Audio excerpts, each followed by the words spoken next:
and then we should be able to give it a whirl.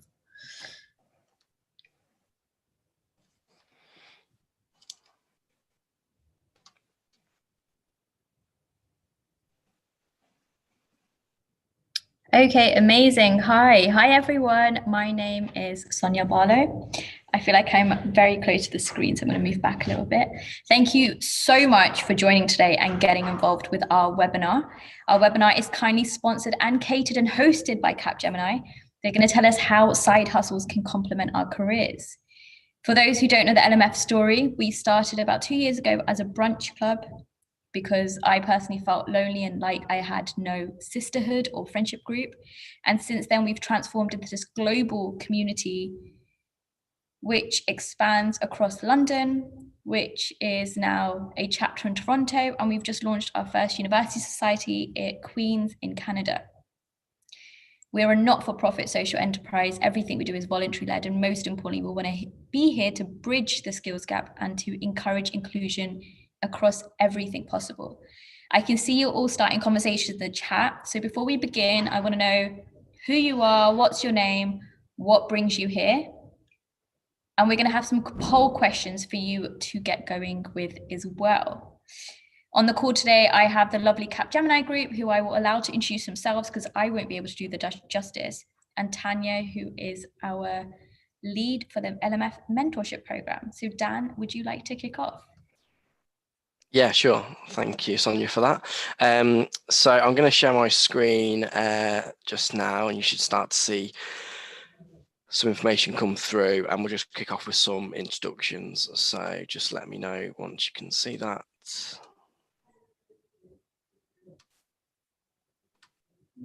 Yeah, we can see. You might just have to make it into a show. Perfect.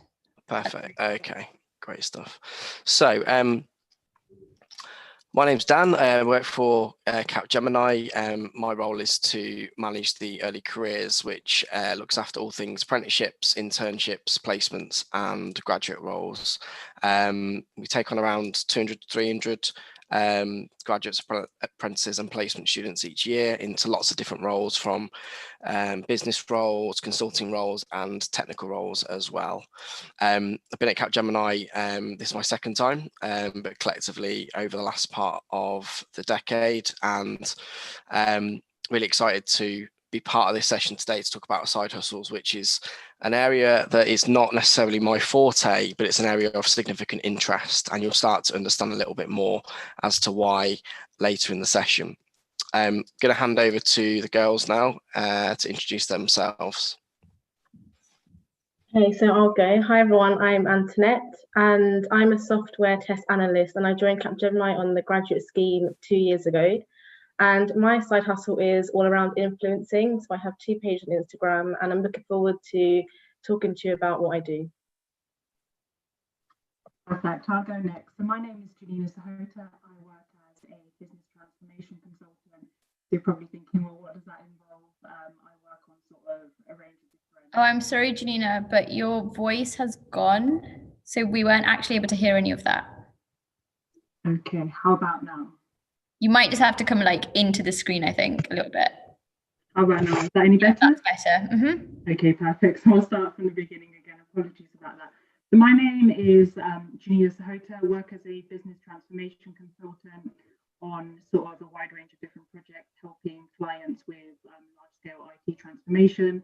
And I recently started my side hustle called All Things Pretty, so specialising in wedding and event stationery for contemporary couples, anything from sort of invitations, table plans, and signage. Thanks, Janina. I'll go next. Hi, everyone. My name is Marshally Lawrence, and I am a business transformation consultant similar to Janina, and I work within business technology solutions.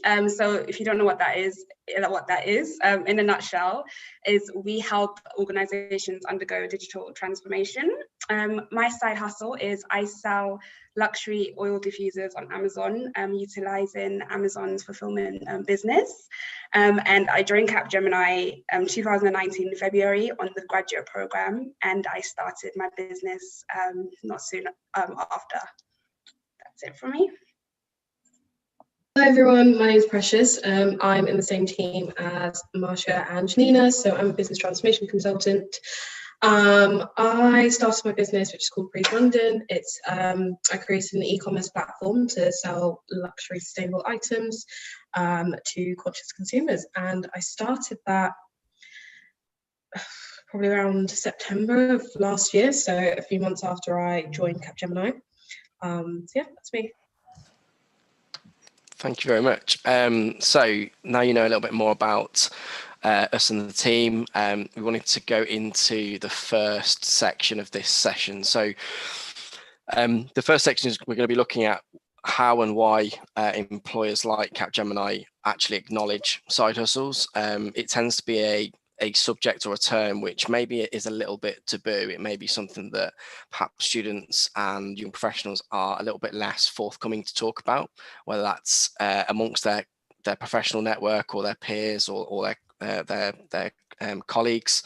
And also from a recruitment side of things, it's not always embedded that well into the process to be able to bring those kind of skills out. So we want to talk to you a little bit more about the process today, and then we'll start to go into the second, third, and fourth section a little bit later. So without further ado, why do employers like Capgemini acknowledge side hustles in their recruitment process?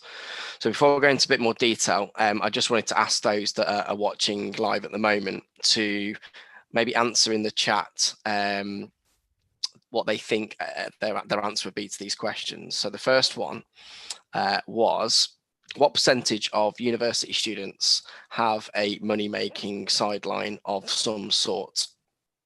Okay, so what percentage do you think of students have some kind of side hustle of any kind? So I won't be able to see those answers coming in as I'm sharing my screen, but I'm trusting that we're starting to see some percentages come through. Girls, have we seen any answers come through yet? Our teacher says 40%. That's not far off. Yeah, How many is 20? Okay, yeah, so 15%, 20%, okay. 25%. Okay, so the actual answer is 42%, which may surprise many of you on the call. It may be slightly higher, and that may well be because of the point we mentioned before about it being a little bit taboo and maybe less well known. And if it's not out there and it's not being talked about, it may be less aware, and people may not see it on their social channels as much, or people might be presenting those services or goods in a different guise or a different name. So the second question we had, and again, I'll look for your answers on the chat if we can, girls. So what percentage are doing it for financial support? So I'll give you sort of 5 seconds or so to jot down your answers in the chat. What sort of answers are we getting back from the viewers? 75, 60. 60, who said 60? Georgie? Okay, they would be spot on. It is 60% are doing it for financial support. Obviously, going to university and forming or taking part in any kind of form of study can come at a monetary cost in the short or long term. So that might be a reason to set up a side hustle. So the third question we had was, what percentage are doing it for creative freedom or skills reasons? So whether it's the enhancement of current skills, whether it's learning new skills, whether it's creatively having some freedom to express maybe an artistic flair or that kind of thing. What percentages have we got coming through for that? 40%, 30%, 25%. Okay, so the answer was 41%. Again, maybe slightly higher than some of the average results that we were getting back there from the chat. But again, quite an interesting reason why some people might do that. And then this one's particularly of interest to me, which is the final one, which is what percentage actually want to pursue it full time or as a career? So let me know what percentages we start to see through from the audience.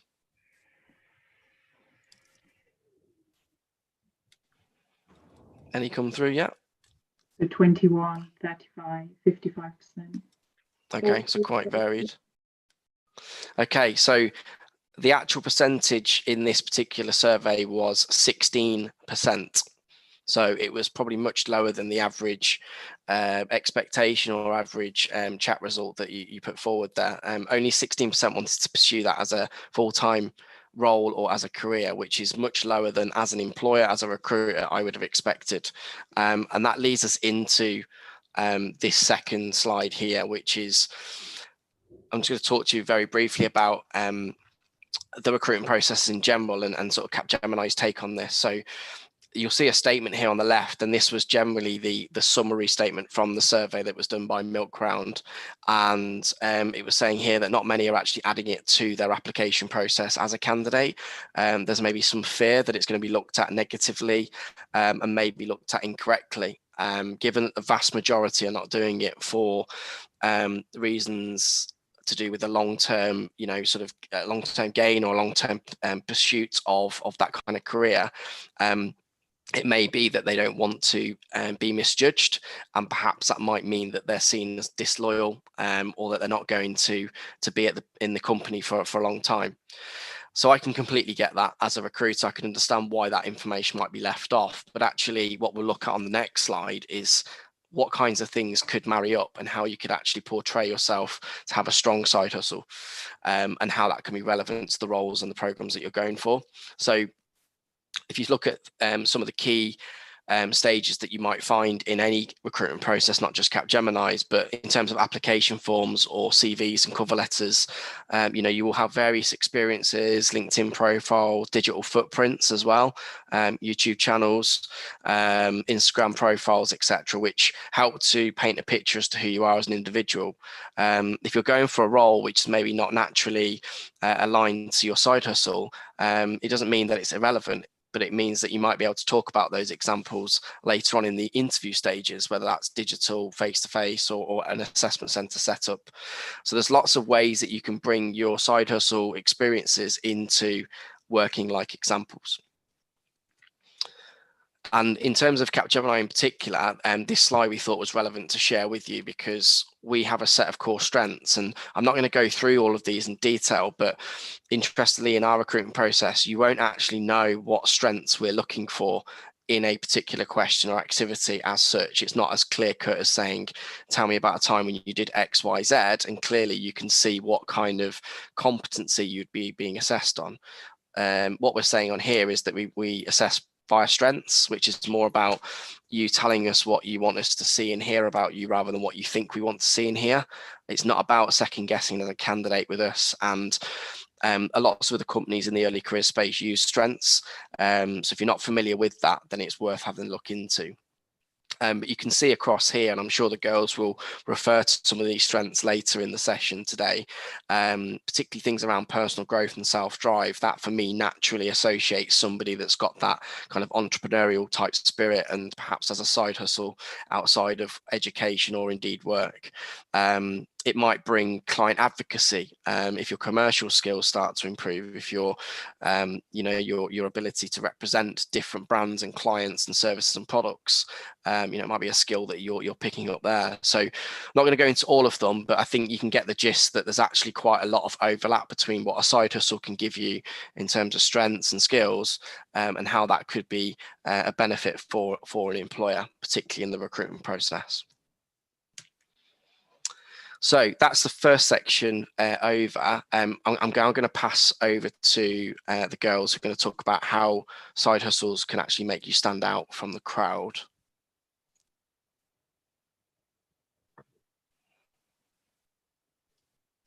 Okay, I'll go first, girls. So hi everyone, as mentioned before, my name is Marsha and my side hustle is I sell products on Amazon. And in terms of how side hustles can make you stand out from the crowd, in general, I think life can be really hectic. It can be quite challenging to manage a side hustle alongside your 9 to 5, your university work, or other things that you might be doing in your life. So I think side hustles really help you with your time management capabilities. It shows that you have that level of focus, that level of self-drive, that level of discipline. And I think with that, it carries into so many other areas of your life. I think you don't just need that self-discipline in your work life, in your side hustle, but in so many other areas. So I think individually that makes you stand out from the crowd if you do have a side hustle. And I think another major point is you're going against societal norms. You know, you're doing something that is outside of the box, something that not many people do tend to do, or, you know, don't have that motivation or drive to focus on. So I think with that, it shows that you're an innovative thinker. It shows that you're bringing that sense of confidence with what you were doing. And I think in turn that helps you to stand out more when you're applying for jobs, when you in university, when you're doing presentations and so forth. So I think in turn it has that huge confidence boost that it can bring to yourself and your career. Janina, anything to add? I can go on. I think alongside all of the many different skills that Dan's just showed on the previous slide, some of the key things that really come out of having a side hustle that you can supplement with work is just being able to develop some leadership skills. I think it really shows that you are able to create something from scratch and build it up. And I think to many people, especially now in this day and age, it's so important to have that entrepreneurial spirit, not only so that if you are, for example, working as a business consultant, you're able to relate a little bit better to the business and have an understanding of what's really important to them, what matters to them as a client, and you can really show that in your day-to-day job. And then I also think what Marsha said about being able to show that you've got time management skills, all of that is really important. And I think being able to show that if you work with clients in a side hustle, for example, you're able to talk to a client, you're able to think about things that no one else would really be able to think about. And I think that's so important. It really makes you stand out from most other people because you have an experience that no one else really has. Janina? Definitely. I think I'd echo a lot of things that you girls have said around, especially in terms of sort of time management. We obviously work 9 till 5, and then people probably think, well, actually, when do you have time to perhaps sort of do content creation, social media, website stuff, manage sort of any sales inquiries coming in? But I think it goes back to really managing your time in terms of just time blocking stuff. So let's say, for example, now it's a Monday, I know for a fact I have to work today. I'll probably only focus on maybe half an hour checking social media, just replying back to sort of DMs, because like what I said at the beginning, I started my business sort of at the beginning of lockdown, and little did I know that sort of the wedding industry would be massively affected. So I have probably felt a bit disheartened at times, thinking, well, I'm having so many sort of inquiries come in, but why am I not getting sort of sales? But the thing is, it is difficult at the moment because people don't want to commit, because let's say weddings, we don't know when they will be back to sort of normality. But that's not to say that there's so many sort of different elements that I can do in terms of I'm creating sort of social media content. I'm working on potentially sort of launching a website early next year. And all of those skills, you don't really get opportunity to probably do in your day job. So I think it really diversifies your skill set in terms of when you are applying for future jobs. And I think don't sort of feel afraid to mention to people you have a side hustle, because there's so many opportunities out there. And at the end of the day, we finish university and we think after university we'll just sort of be working in one job, but there's actually so many sort of skills that you can develop as you go along. So don't be afraid to sort of have those open and honest conversations with people at work as well. I think just to add to Janina's point, sorry, Antoinette, I think with side hustles, what I've really found is that most people that I know tend to use them in their day jobs to add to skills that are maybe lacking. So for example, if you work in kind of a techie field and you're trying to learn a little bit more about coding, or you're trying to do something else like that, creating a website or anything related to that, or starting a blog where you talk about coding, is something that can really supplement your skill set and will make you stand out to the rest of the businesses that are out there. So that's one of the reasons why you should actually add it to your CVs or whatever you share with companies. Just make it work for you, and I think that will definitely take you far.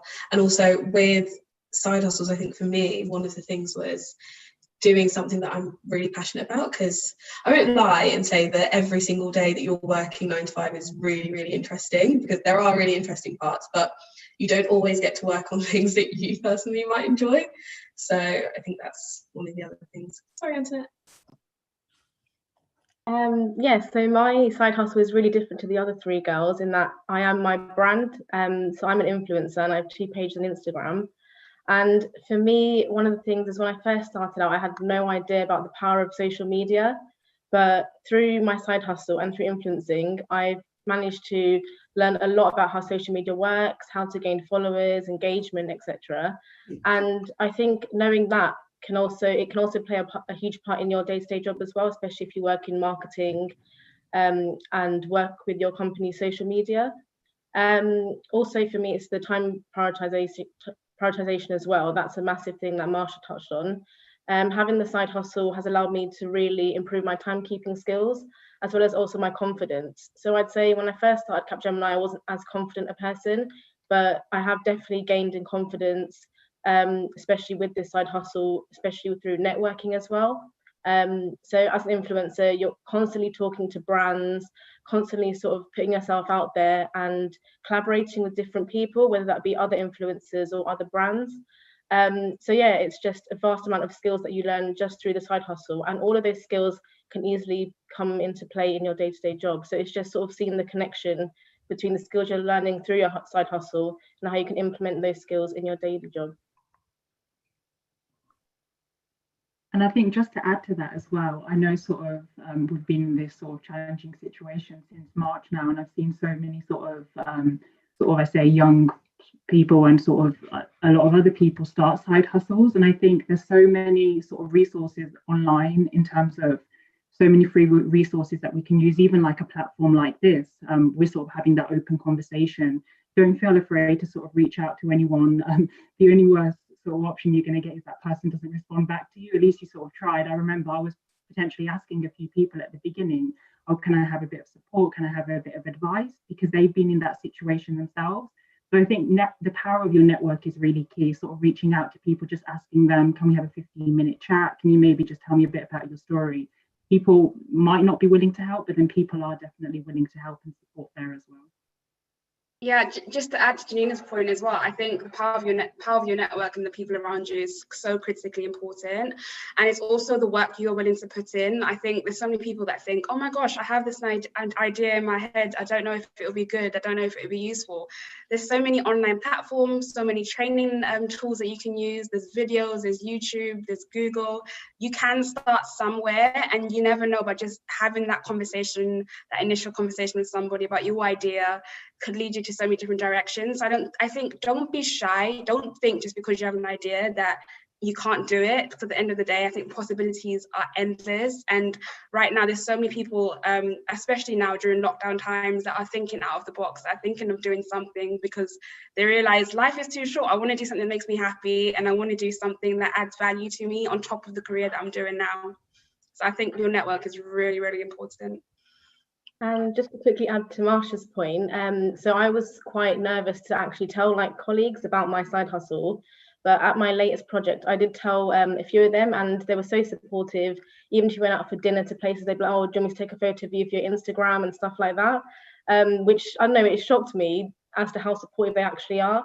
And I think there is a stigma around influencing and having side hustles, which I don't think there should be. And I don't think you need to be nervous at all to tell your colleagues about it, because they are definitely going to be supportive, and actually it will help them think, oh, I have a interest in XYZ, maybe I could put that into something and make a side hustle. And yeah, so it could also spark their sort of interest in doing the same.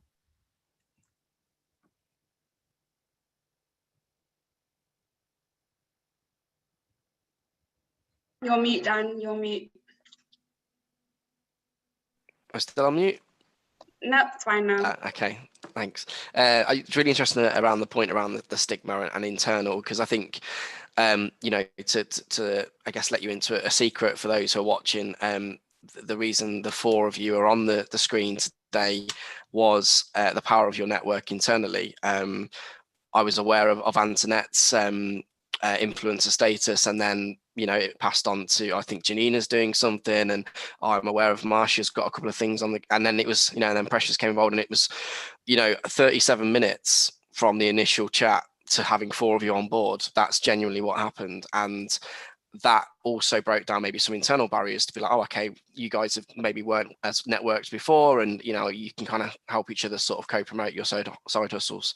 So I think there's I'm not suggesting that that every employer necessarily will work in the same way, but I think there is almost a duty amongst those graduates and apprentices that join firms to start to become more confident in sharing their side hustles internally, and creating an environment where that becomes inclusive, and it's just one of those many strings to your bow, whether it's charitable, whether it's commercial, whether it's a passion, an interest, a blogger, whatever it might well be. It's there to complement your career rather than hinder that. I think just to add to that, Dan, sorry, before we move on, when you think about disclosing some of this information to like an employer, for example, I just want to emphasize that it really does differ on what your side hustle is, because I think when you think about Antoinette, who's doing as a blogger and an influencer and is really proud of that and sharing that around, some companies might look at, for example, what I do, or maybe Marsha does, where you're actually actively sitting down and maybe taking a lot of your time to share, do something or build something or whatever. I think you really need to make sure that you sell it for you. And obviously some web companies will look at what Antoinette is doing and find some sort of way to question that. But I think really tailor it depending on what your side hustle is. Yeah, I think it's about tailoring it, and it's also about letting the organisation know that this is not going to impact the work you're doing, your deliverables, your objectives. If anything, it will help enhance those. And I guess it comes down to I think one of the main points that we've been making is time management is crucially important. And I think we hopefully will come to this later of some of the questions, but it's also around flexibility. I think employers can support you in that sense, giving you the flexibility to manage your day if it is feasible, and where you can fit in that time to do your side hustle, and fit in that time to do your work at the same time, to the best of your ability.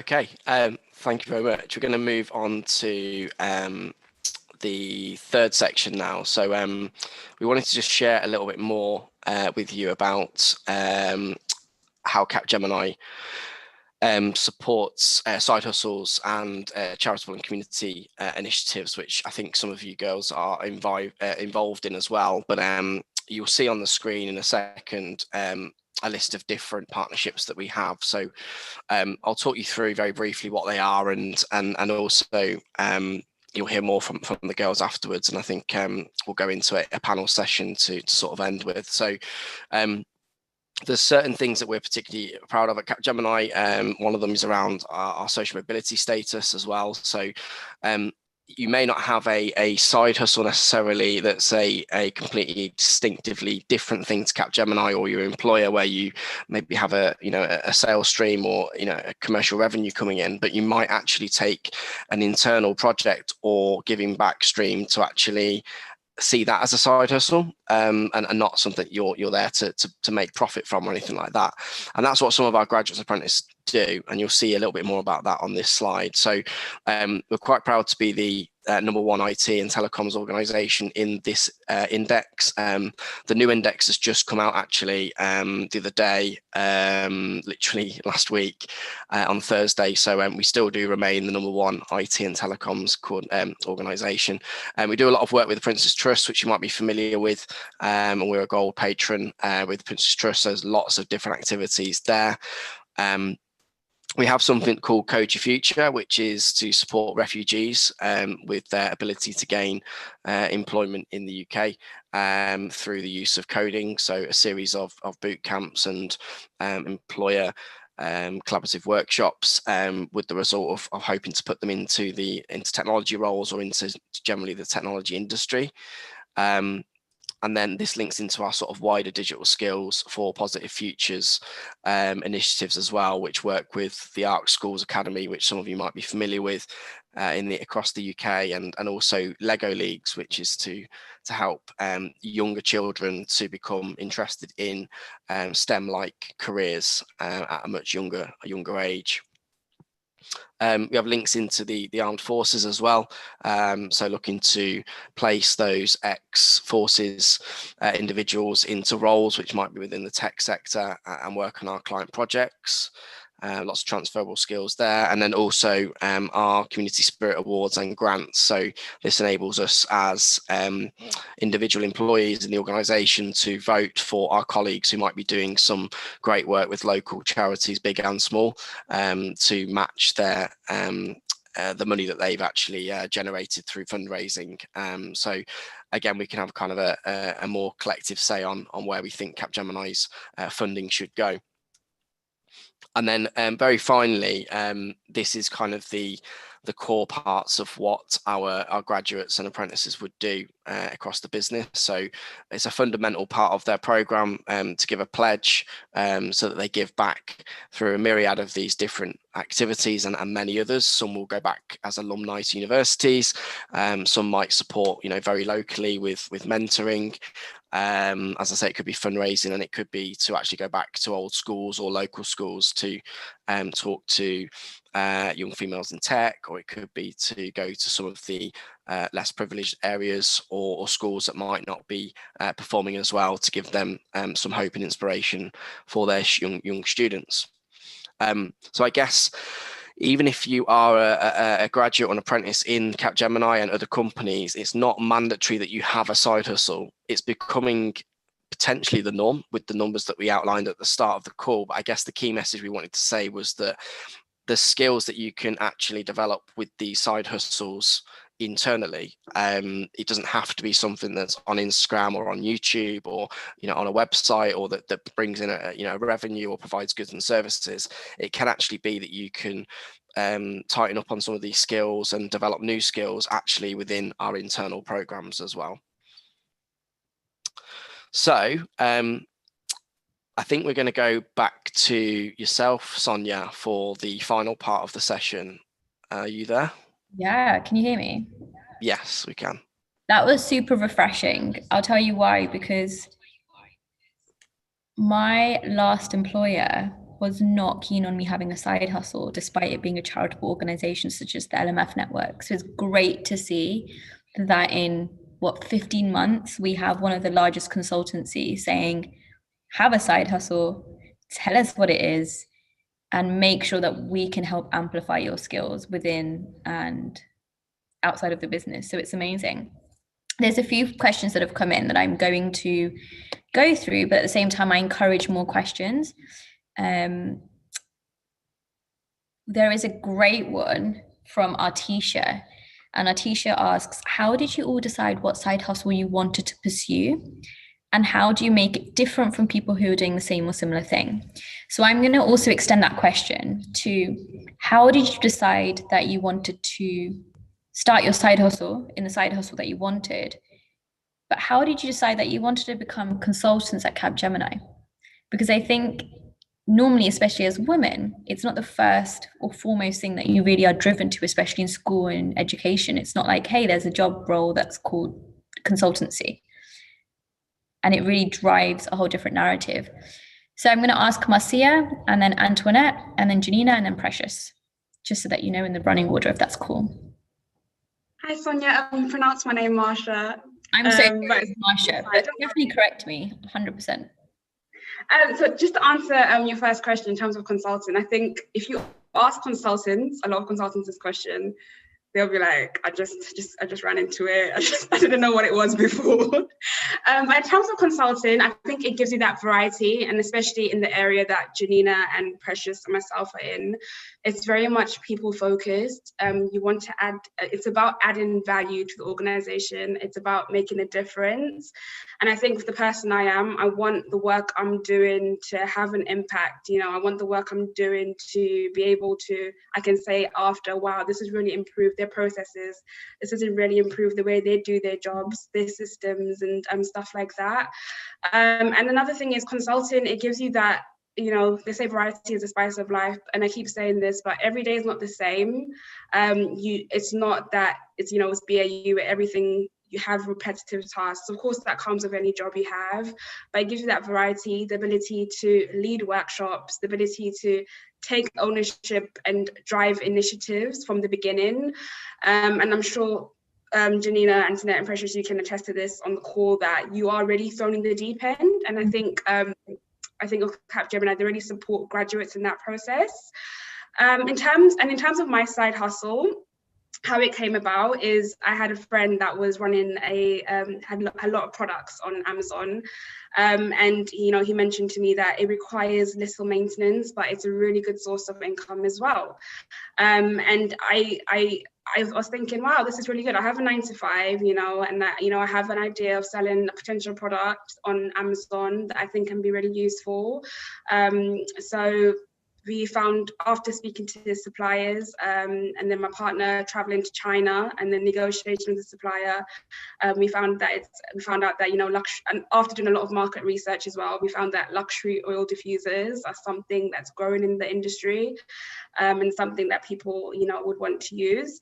And in terms of selling on Amazon, the reason we chose Amazon is because it takes away that risk. It takes away a lot of the effort you'll do if you were doing it yourself. For instance, they pick and pack the products for you. They deal with the customer service, the refunds, they store your products. And so it's more or less that you're sending your products away and they're dealing with the rest of it. Obviously, I'm focusing on the marketing, the market research, ensuring that, you know, with everything, we can introduce new lines of the product and extend our product line as well. So I think with Amazon, it provides such a huge platform to be able to attract new people and increase our market reach as well, which has been really useful. And it also limits the amount of time I can spend on it, which means I can also focus on my 9-to-5 and my objectives and my deliverables. So it's something that provides that extra stream of income for me. Yeah, awesome. Antoinette, what about yourself? And I think what I'd also encourage is, if you could just go a little bit into your day-to-day, like, what do you do every day in your job role? Because I think as graduates and those who are on this chat, they probably don't even know what your job title means, if that makes sense.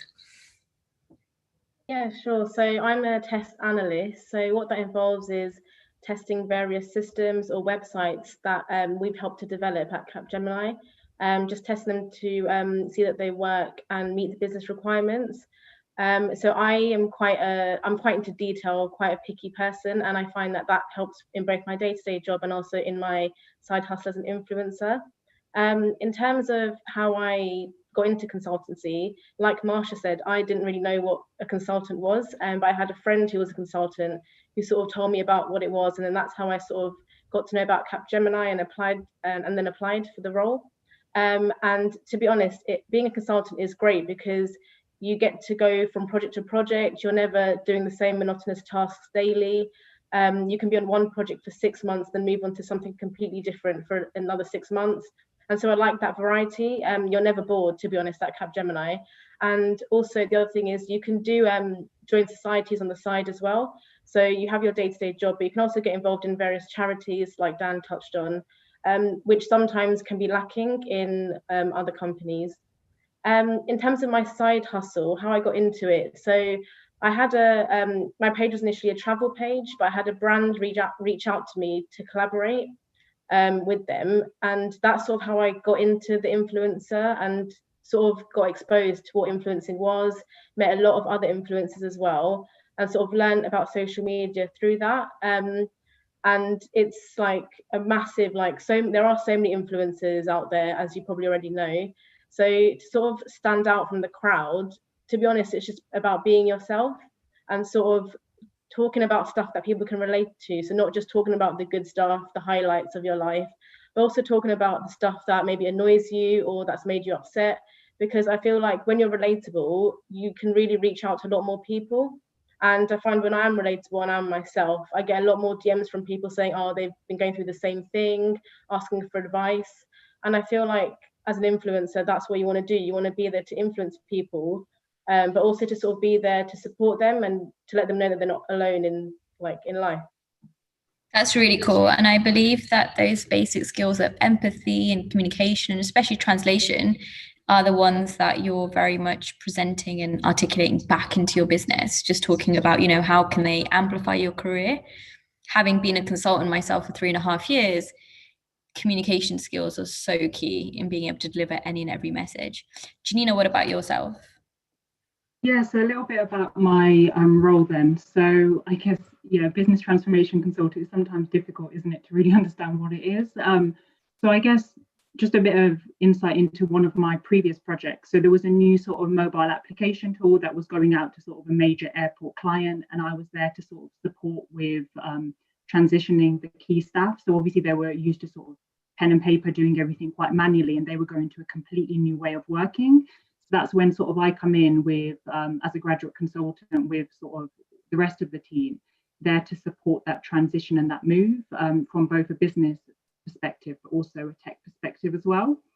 And then I guess sort of the second question, how did I get into consulting? So I studied business management at university. I remember always going to sort of these society events and always hearing the word consulting, but I never really knew what an actual consultant did. And I think to say now what a consultant does is really, really varied in terms of, like what the girls have said, you are thrown the deep end. There is a lot of things that you potentially will need to learn and pick up. But I think one thing that I really sort of like about the job role, and especially the company, is both sort of flexibility, but also sort of the core values. I think starting out in a company as a graduate, it's really important to see if the company values align to sort of your values as well, because you're going to be working there for sort of a number of years. And if those values don't, let's say, align with sort of your personal values, it'll be difficult to sort of merge the two together. And then I guess going to sort of your third question, how did I decide on sort of wedding and event stationery? I've sort of known for a long time, I am a creative person. I like sort of designing. I know how to use sort of Photoshop, Illustrator, and all of that stuff, but I wasn't really using those skills anymore ever since sort of finishing university. And I saw sort of a need in the market. I'm from a South Asian background myself, and a lot of sort of my friends and family are getting married in the next couple of years. And I know for a fact that they always tend to go sort of to India to get invitations, but everything pretty much looks the same. That's when I thought, you know what, let me sort of see what I can sort of provide. And I've sort of contacted various suppliers, sort of done market research and whatnot. And I think the sort of stuff I'm offering potentially other people are doing, but then it is a little bit different in the sense that you put your own sort of personal stance on something. I guess people buy from people, right? There's plenty of people offering an X amount of service, but the reason you go to them is probably for a number of reasons, for example, customer service, personal branding, and that stuff. But I think goes back to, I wanted to really pursue sort of that creative outlet, not to say that I don't do that in my day job because it's quite technical, but I am sort of involved in other initiatives that allow me to be creative. But I really wanted to help sort of brides and grooms and really go down that creative outlet. That's why I started all things.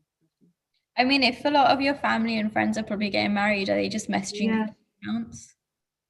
Say that again? Are they just messaging you for discounts and like freebies because you're doing this? And then that's a funny one. I was going to say that is a difficult question. So many people have said to me, oh, you're going to take off 10%, 20%. I'm like, you know what, you buy from a service at the end of the day. As much as we're sort of family and friends, it's a difficult one to answer. No, it's really, really interesting. So this week is Global Entrepreneurship Week, and there's loads of content going around, which I believe is really true. Given what's happening with the current state of the climate and the economy, you should buy into small businesses. You shouldn't really ask them for discounts. You should really try and invest in their growth and see where they can be the leaders of tomorrow. But most importantly, like a picture, comment on a page, like share it with your friends. It's free currency. It doesn't cost a lot really to amplify your side hustles and to really help your friends, right? Definitely. And I think you've probably heard so many times around how sort of the Instagram algorithm is working. If you can just sort of support, share, and even just like you said, comment on people's feeds, it does definitely go a long way. And I think community is definitely key. So networking community is like really important when starting a side hustle. Perfect. And Precious, yourself? To start with your first question of kind of the day-to-day job, working in BTC with the likes of Janina and Marsha. BTC itself, Business Transformation Consulting, is an umbrella for a lot of different roles. So you could be doing some sort of user research, or you could be doing business analysis, kind of change consulting. So user research, you'll be able to go into a business and analyze whether the users of that business want some sort of new technology to come in, whether it's right for them and how they can implement that. With change consulting, you kind of focus on a new technology coming in, and like Janina mentioned, you kind of help people transition with that change and ensure that the employees are comfortable with using it, and it actually matches what they want to do in terms of their growth aims.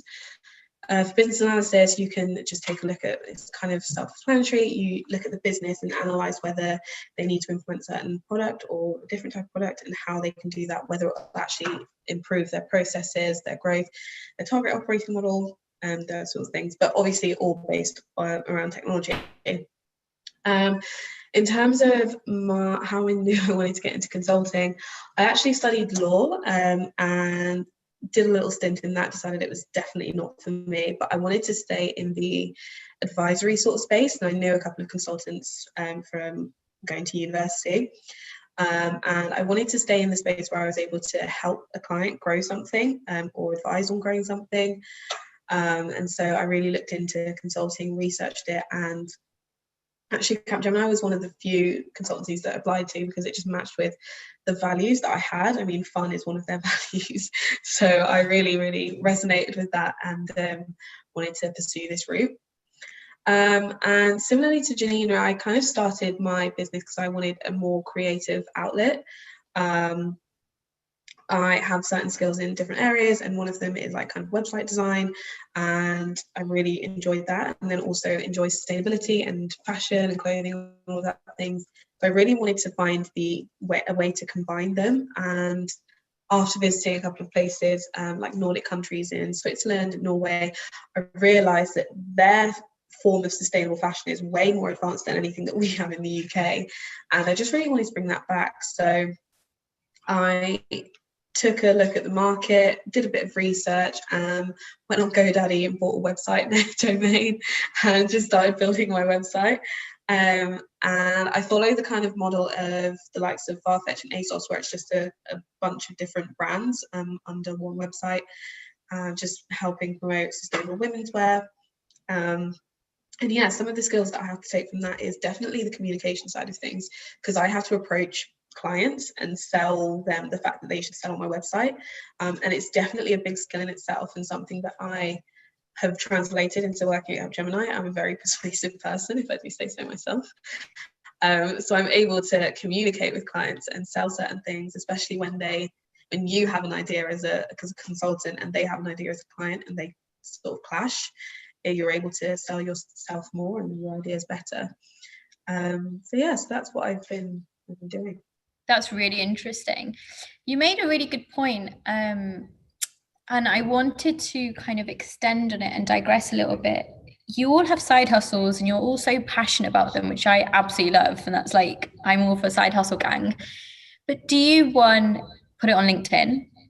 And two, I guess my other question is, because it's a conversation that we're constantly having with young professionals, is the power and importance of LinkedIn. And I think somebody said, your network is your net worth. Like, that's so important. So my question being, how do you put it on your LinkedIn? How do you translate what you're currently doing onto your CV, onto your LinkedIn, so that you're not going into a conversation without your recruiter or your employer not knowing what you're doing, but you're being quite transparent at the same time? I think we've spoken about it, and Dan spoke about it too. You're also not saying, hey, I'm not trying to do this full time. It's just something I do on the side. I can see you all nodding away. So whoever wants to go first, go for it. I can go first. I literally only put it on my LinkedIn after Dan messaged me about this. Because I was really nervous, and I was always like, I don't really want to mix business and like my business. I was really nervous about the way it was going to be interpreted by Capgemini, but after speaking to Dan and a couple of other people, most people know about the side hustle, but I just haven't made it public. But after speaking to Dan, I felt so much more comfortable with putting, I'm a founder of something and I created something on my LinkedIn. And I think it really has it's really helped my profile a lot. So just in the bio, in my title, I kind of put associate consultant at Capgemini first, and then put founder/creative director at Priest London, and then just a little bit about what it is and what I'm doing. My business also has a LinkedIn page, so it kind of helped a little bit. And yeah, I think I have a load of people messaging me after I put it on there, just saying, oh, I can help out with this, or I have this skill. And you really start to widen your network when you put it out there, because other people have side hustles, as we mentioned. So you're able to collaborate a little bit better as well, and share that. Oh, that's great advice. Anybody else want to add anything? So I guess for myself, I haven't actually added it onto LinkedIn, so I might follow in sort of Precious's footsteps and put founder on. But I guess it's one of those tricky ones, because you feel like you don't really want to mention it, but then sort of more and more people, like what Dan alluded to earlier, more and more sort of young people are having side hustles. So I think this conversation will become the norm. But I think I definitely probably will put it on there, but I just haven't sort of got around to putting it on there, because I know in terms of finding potential clients and what my ideal client is, they are someone sort of who potentially is in the corporate world, is planning to get married, has sort of an X amount of income. So I sort of need to be probably funneling where I'm actually sort of sharing my message. They always say there's an X amount of touch points that your client sort of looks at before they come to you and actually like inquire and actually purchase from you. So I think LinkedIn is probably a good shout, but I just haven't sort of got around to it yet. Yeah, so I am a massive fan of LinkedIn. I mean, I'm like trying to be LinkedIn's brand ambassador. They're not getting me involved, but I'm trying so hard. But to answer your question, you know, there was something interesting you said. It's kind of also like shameful at the same time, as well as much as it is like exciting.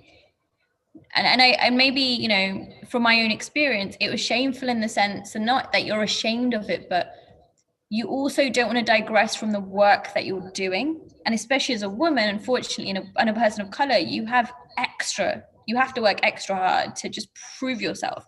So I know I didn't do it for a very long time, because I was like, well, I'm a consultant and I'm in tech and I want to be taken seriously.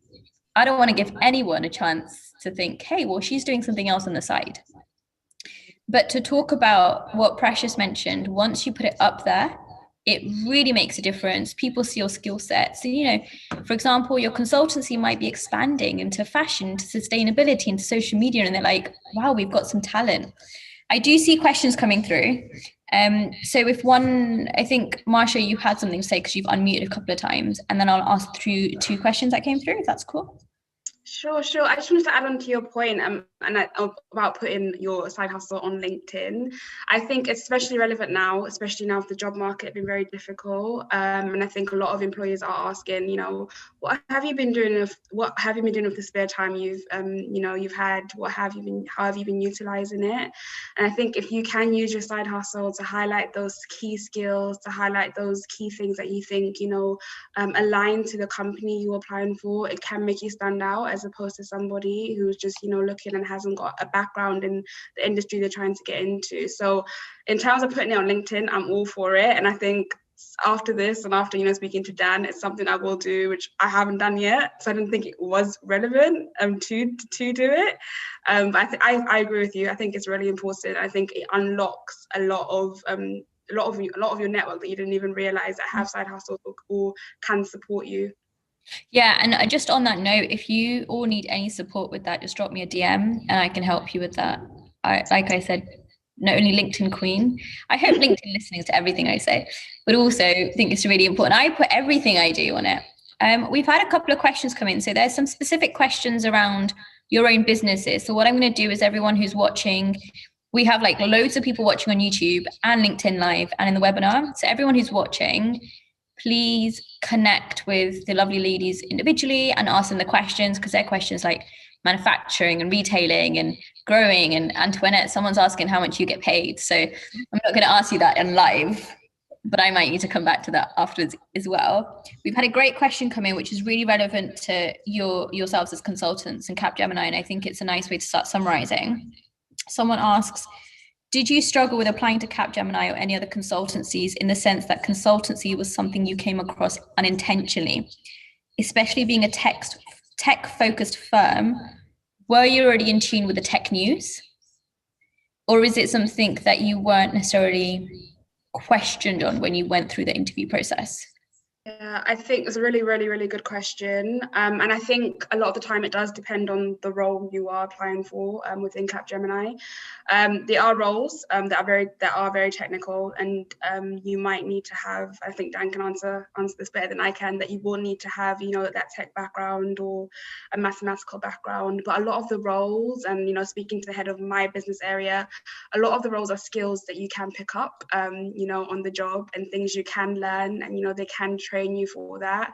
And I'm not coming from a tech background at all. I studied marketing at university, so this is a complete different career, complete different industry, and I don't think that should deter anybody from applying to a technology company or a consultancy.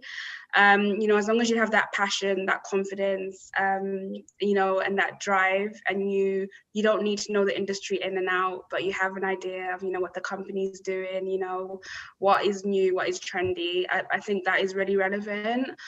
So I don't think you should worry if you haven't got a background in tech, or, you can't talk about every single thing that the company's doing, or you can't relate to it, because I think Capgemini hire people from a wide variety of backgrounds and degrees.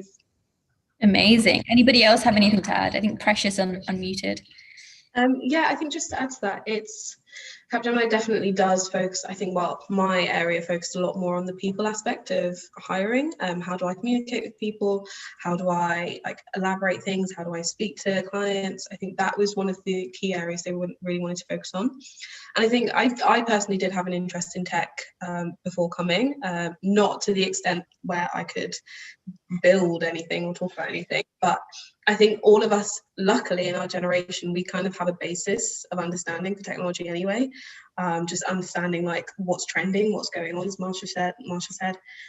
So I think having some sort of basis of the new phones or AI or anything like that is just because it's interesting, really does help, but it's not essential at all. Yeah, awesome. So I'm going to start wrapping up because I'm very mindful of time, but I encourage everyone to connect and really to get involved. So 2 final questions, right? 1, what is something that you would now tell your younger self? Now, your younger self doesn't have to be that 16-year-old. It could be you last week, right? But what's something that you've learned that you're wait, everyone should know about this? Because I think for those that are listening, a majority of our demographic are young professionals, or they're career transitioning, or they're looking to do something different. It's what would you say? And the second thing is, what is the one skill that you think is fundamentally important, or that someone should start learning for the future of consultancy, the future of tech? For example, let's say if they wanted to apply to Capgemini. So I'm going to give you a second because I can see some of you writing it down. It's not a quiz by any means. It will be made into some kind of funky content afterwards. So, it should be Instagrammable, let's say. But whoever wants to go first, go for it. So I go first. Yeah, Precious go first, then Antoinette, then Marsha, then Gina. What was the first? Can you repeat the first question again? The first question is something you would tell your younger self. Oh, yeah. Something you wish you knew. And the second is, what is the one key skill that we should start investing into going forward? I think the thing that I would tell my younger self is just to do whatever you're really interested in doing. Just do it, fail if you're going to fail, but do it quickly so that you can start on the next thing. Because you learn a lot from failure. I don't think failure is anything that we should shy away from. And one skill that I think is absolutely crucial, I think in Capgemini especially, and in just life, is flexibility and adaptability. Because one day you could be working on a client site and then suddenly everything crashes and you have to think on your feet really quickly. Or just being able to realize oh, I'm going to Bristol next week. Right, okay, fine. That's absolutely fine.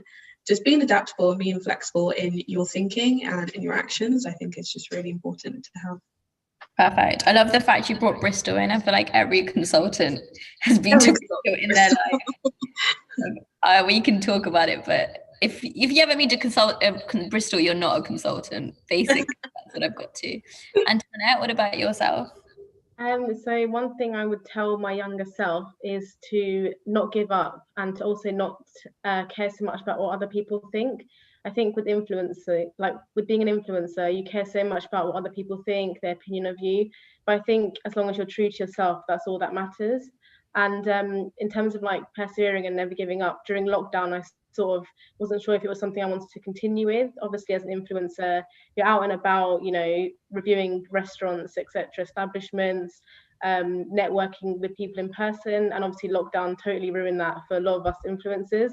So I sort of lost a lot of motivation, but then I thought, no, I've built up, my page, met a lot of people through this. I don't want to just throw it all away because of the current situation. So I really think, perseverance and never giving up. And in terms of a skill, being a consultant, I would say definitely being open to change. So as a consultant, you're not going to be stuck on the same project throughout your whole time at the company. You're going to be going from one project to another, traveling up and down the country. So I think you need to be really open to, not being at home possibly for a week, staying in a hotel, and just sort of being open to all the opportunities that will bring and sort of making the most of it. Thank you so much. Marsha, yourself? Hi, so I think the one thing I'll tell my younger self is definitely just start now.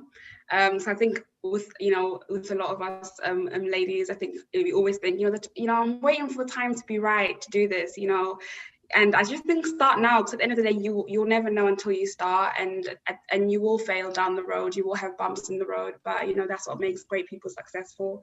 Especially if you look at all the successful women we have in the industry, a lot of them have failed and learn from their mistakes. So I'll just say start now and don't overthink it.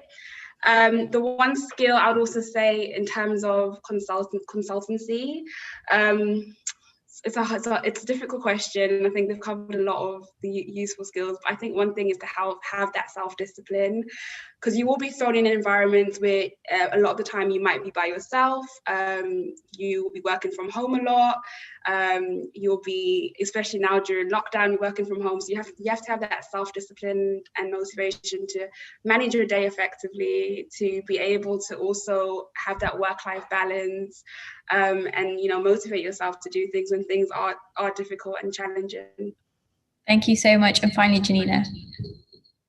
Yeah, so one piece of advice sort of for my younger self, I think don't always look for perfection. I know myself when sort of starting out in a side hustle and always doing things at work and just generally at university, I always wanted everything to sort of be perfect, but there'll never be an opportunity where anything is perfect. So just kind of go with it, sort of never get caught up on sort of a certain thing. And I think in terms of skills, I think all of you girls have mentioned pretty much most of the ones that I wanted to say, but in terms of sort of consulting and looking to the future, there's so many courses and learning opportunities out there in terms of improving communication. Obviously, we use that pretty much day in, day out. Have a look at sort of LinkedIn Learning, Coursera, Udemy. There's plenty of sort of training providers out there that can really hone in on sort of improving your communication skills moving forward. Yeah, perfect. Thank you so much. I mean, I just want to say a big thank you to you. We haven't completely final or wrapped up yet, but a big thank you to sharing your insight and being so honest and being so humble in your balancing act, and the fact that you are actually hustling, and it's something you should be super proud of, especially at such a young age, and both hustling as a side hustler and then hustling as a consultant or working for, an established brand. It's actually difficult. So I hope at the same time you are giving yourself a high five and clapping for yourself and being like, do you know what? I am a founder. I have built something and I deserve to have that title, because I personally didn't have that title until last November. So it took me 18 months to even be like, wait, I've created something and it's booming. And I love your kind of bits on failure. I mean, I echo everything you've said. Don't be afraid to try. What's the worst that can happen? You learn, and then what? And then you go ahead and you learn again, and then you find what you're really passionate about. So I know we've spoken a lot about Capgemini, you've spoken a lot about consultancy and side hustles. That's because we personally encourage you to get involved. I know Dan is going to give us details as to how we can do so. And we're going to start wrapping up and start saying our goodbyes. I will let Dan kind of do his wrap up, and then we will say thank you to everyone who's attended. This is recorded, this is live streamed on YouTube and on LinkedIn. So there's tons of people hopefully that will be connecting with you afterwards. I'm just going to make my screen smaller so that we can see the funky tech that is now being included. So can you hear me, Sonia? Yes. Yeah, perfect. So yeah, hopefully that's been of use to you guys who are tuning in or watching this back. The QR codes on the screen are there for you to either register an interest, or if you're actively looking for roles right now to start in the first part of next year, then we are live for a number of those. If you do register an interest, you'll receive a notification via email and ongoingly via text when those roles go live. So if you've got an interest in being a transformation consultant like some of the girls, or a test analyst like Antoinette, or a software developer, or a business analyst, there's probably 20 or so different job families that we recruit into. Registering interest will get you ahead of the queue, so to speak. So you won't find all of our roles publicly available on lots of different job boards. So we want to be able to give you that information, keep you engaged, and hopefully see you on sessions like this in the future. Yeah, completely. Is this also available for those who are not based in the UK? So this would just be to do with the UK roles, but once you go onto that page, you'll probably find it fairly self-intuitive to then filter by Germany, US, Australia. Okay, perfect. So yeah, encourage everyone to scan, at least to get involved. One of the things that wasn't mentioned, but actually is really relevant now, is show interest in companies, get involved, put your emails in your database, get the kind of email sent to your inbox, and also connect with people that are relevant, both in the industry and in the company. I think Dan and I have been following each other for years now, at least two, if I can think about it. And it's taken us this long, but here to now do a workshop together. So sometimes things take their time, but most importantly, you don't know who's on the other side of the screen looking at your profile and thinking, wow, okay, we want to work with her or him or them. So really pay attention, connect, obviously scan the QR code because it's super, super simple. And equally, we'll be sending this out via a follow-up email anyway. So again, I just want to say a big thank you. We wouldn't have been able to do this without you all. You all have been great. And I personally have learned so much. I know that our panelists have. We've had quite a lot of people online today, and also looking at the live streams across all the mediums. We are going to follow up with an email with all the QR codes, all the information. We're also going to create some nice content at the back of it, including the funky little kind of end questions that I asked from you all. And otherwise, please connect, please share. Do you ladies want to put your LinkedIn in the chat so that people can just connect with you straight away if they would like to, if they have a LinkedIn? And if they don't have a LinkedIn, they can look at yours and imitate it.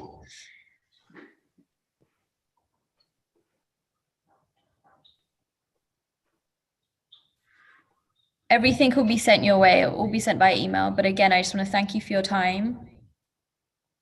I know it's quite a lot of information to take in on a Monday. And I wish you the best of luck. And like I've mentioned to you ladies, if you want any more support with your LinkedIn, don't hesitate.